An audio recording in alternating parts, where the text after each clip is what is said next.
নমস্কার, সবাই কেমন আছেন? আশা করছি সবাই অনেক ভালো আছেন। আমরা বেরোলাম হচ্ছে পার্ক স্ট্রিটে যাওয়ার উদ্দেশ্যে। এখন ওই 5:30 বাজে। ভাবছিলাম একটু তাড়াতাড়ি বেরোবো। ওই যে সমস্ত কাজ গুছিয়ে বেরোতে যা হয় লেটই হয়ে যায়। আমাদের বাড়ি থেকে পার্ক স্ট্রিট যেতে প্রায় আধ ঘন্টা মতো লাগে। আমি এই প্রথম যাচ্ছি এই অনুষ্ঠানে। আমি এর আগে কখনো যাইনি। 25শে ডিসেম্বরের আগের থেকেই চলছে ওখানে অনুষ্ঠান, যেহেতু ক্রিসমাস সময় চলছে। তো 31, 25 আর 24 এই 3টে দিন আবার ওখানে ক্লোজ রেখেছে, কারণ এই ডেটগুলো হয় হলিডে বেশিরভাগ, আর প্রচণ্ড ভিড় হয়, যে কারণে ওরা একদম ভিড় এড়োতে এগুলো বন্ধ রাখে। আর আমার চার্চে যাওয়ার ভীষণ ইচ্ছে ছিল, এবছরে চার্চে যেতে পারিনি, তাই ভাবলাম তাহলে পার্ক স্ট্রিট যাই, ওখানে তো অনেক চার্চ আছে, ওখানে তাহলে একটু গিয়ে দেখতে পারবো। কিন্তু অনেকটা লেট করে বেরিয়ে পড়েছি, ওরা অনেক তাড়াতাড়ি বন্ধ করে দেয়। একটা চার্চে শুধু আমরা ঢুকতে পেরেছিলাম। সেগুলো সবই আপনাদের সঙ্গে শেয়ার করব, সঙ্গে থাকুন। আর এখন আমরা আছি এই যে সায়েন্স সিটির পাশ দিয়ে যাচ্ছি। ইচ্ছা করছিল একটু সায়েন্স সিটিতে যাই, কিন্তু এই যে অনেকটা লেট করে বেরিয়েছি, একটা দেখি শুহরা কমপ্লিট করতে পারবো। সায়েন্স সিটি আমার যাওয়া হয়নি, তবে এবছরে একদিন না একদিন যাবই, আর সেটা তো আপনাদের সঙ্গে শেয়ার করবই। শেয়ার বলতে আমরা পার্ক স্ট্রিটে ঢুকে গেছি, আর এত সুন্দর সাজানো, দু চোখ যেন জড়িয়ে যাচ্ছে। দেখুন আপনাদের কেমন লাগছে। আমার তো ভীষণ ভালো লেগেছে, এত সুন্দরভাবে লাইটিংগুলো রয়েছে, সত্যি অবাক করার মতন, চোখগুলো জুড়িয়ে যাচ্ছে। এই যে লাইটের চাদর দিয়ে মোড়ানো রাস্তাটা, মনে হচ্ছিল যেন শেষ না হয়, যেন যেই যাই, এত ভালো লাগছিল। আর শেখরকে বলছিলাম একটু স্লো চালাও, যাতে এই লাইটটা খুব সুন্দরভাবে উপভোগ করতে পারি। আর এদিকে সারার পেয়ে গেছে ঘুম। এই মেয়েটার হচ্ছে কিছু ভালো জিনিস দেখার টাইমে ঘুম পেয়ে যায়। এই যে এন্ট্রি করছি, দেখুন এত সুন্দর লাগছে লাইটিংটা, জাস্ট অসাধারণ, চোখগুলো পুরো জুড়িয়ে যাচ্ছে। আর এখানে এত ভালো ছবি আসছিল, আমরা তো অনেকগুলো ছবি তুলেছি। কি দারুণ সাজিয়েছে তাই না? এখানে একটা প্রোগ্রামও হচ্ছে, ওই গান চলছে এখানে। জানেন তো, আমরা যখন ছোট ছিলাম তখন এই দিনটার জন্য ওয়েট করে থাকতাম, যে কবে এই দিনটা আসবে আর আমরা পাড়ার সবাই মিলে যাব চার্চে। এত ভালো লাগতো আমাদের। আমি তো গ্রামে বড় হয়েছি, তো আমাদের গ্রামের পরের গ্রামেই হতো এই প্রোগ্রাম। ওখানে ছিল চার্চ, ওই জায়গাটার নাম হচ্ছে দেবগ্রাম। যারা গাংনাপুরে থাকেন তারা তো চিনবেনই। তো আমরা যেতাম বেসিক্যালি মাঠতে, কারণ মাঠতে গেলে অনেকটা তাড়াতাড়ি হতো, আর রাস্তা দিয়ে গেলে অনেকটা ঘুরে যেতে হতো, তাই আমরা সবসময় মাঠতেই যেতাম।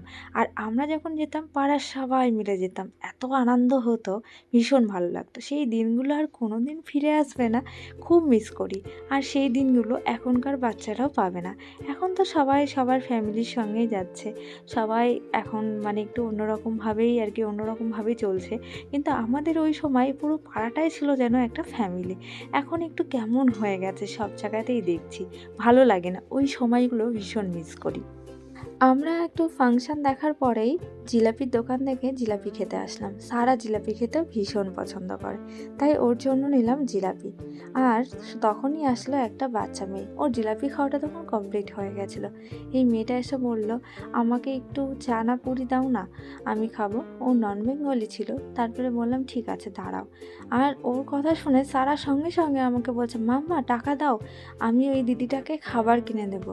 ওর কথাটা শুনে আমার ভালোই লাগলো, মনে মনে ভাবছিলাম যে সারা জীবন যেন এরকম থাকিস। তারপরে আমি ওকে বললাম, তুমি একটু ওয়েট করো, আঙ্কেল আসলে তারপরে কিনে দেব, কারণ আমি না পার্সটা আনিনি, পার্স আনতে ভুলে গেছি।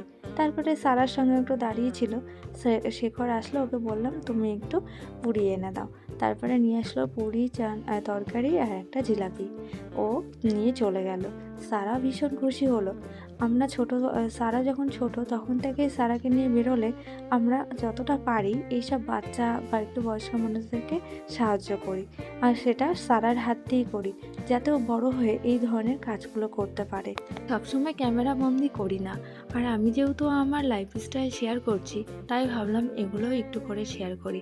মানুষ তো দেখেই শেখে, যদি কারোরও একটু দেখে ভালো লাগে এই কাজটা সেও করে, তাহলে অন্তত এইসব মানুষ মানুষদের একটু উপকার হবে সেই চিন্তাভাবনা করেই কিন্তু শেয়ার করা। তাছাড়া কিন্তু আমার কোনো অন্যরকম চিন্তাভাবনা নেই। আমরা চার্চের ভিতরে ঢুকেছিলাম আর এগুলো দেখছিলাম, বেশ ভালো লাগছিল। সারা তো এগুলোর ব্যাপারে কিছুই জানে না, এখন থেকে একটু একটু করে ওকে সব কিছু শেখাতে হবে। ও জিজ্ঞাসা করছিল এগুলো কি, এই পুতুলগুলো কি, এইভাবে বলছিল। তারপর ওকে একটু একটু করে বলছিলাম, ওকে বোঝাচ্ছিলাম, যাক একটু বুঝতে পেরেছে। আর এই চার্চে যারা থাকে না, এদের ব্যবহারগুলো খুব সুন্দর, খুব ভালো ব্যবহার করে, এত ভালো লাগে।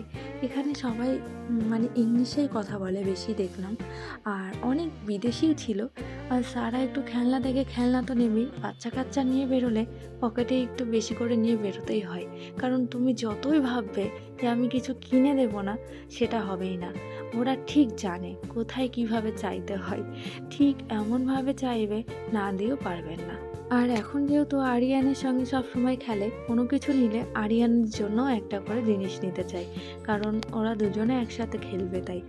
এই বছরের মতন এই অনুষ্ঠানে ঘোরা কমপ্লিট হলো। সামনের বছর আমরা আরও তাড়াতাড়ি আসবো, যাতে প্রত্যেকটা চার্চের মধ্যে ঢুকতে পারি আর সব কিছু দেখতে পারি।